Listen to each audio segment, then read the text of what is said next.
نو چرم د چا په ماضي باندې څوک مخ پیمانه کوي ښه چرم د چا په ماضي باندې چاته فیغور مه ورکوه چې ته خو مخکې داسې وې یا په یو مجلس کې کینی مړه دا پلانکي کس مخکې داسې و مخکې پلانکي هغه دغه د دې خبرو څه مقصد دی بلکې د دغه کس حال وګوره آیا په حال کې د کردار سم دی بس کو د حال کردار سمي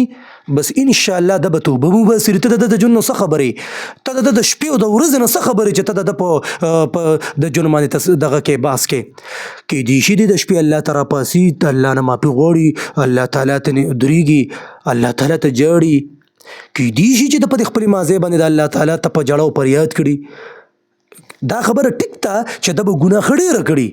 خو چاته په مازه په ګناه د چا په غلط کارونو باندې پیغور زکه مور کوه چې الله به ماف کړي خو ته نه ماف کې او ته ول پیغور ورکې د دې په وجه به الله تعالی تا جهنمی کې او دا بل به جنتی کې غره دا خبره یا ستا داسې واقعات چې د حدیث کې پراته دي د پیغمبر پر روایتو کې تاسو نظر واچوي د پیغمبر په خپل حدیث مبارکو کې چې داسې پیغمبر ویلو چې په پلان کې امت کې داسې کسانو او هغه بل داسې او هغه بل جنتی شو چې کوم او دا ګور دا ټول خبره تاسو مهته دي زما د خبره مقصد دا دی چې چرم چې د چا په ماضي باندې چاته پیغور مور کوه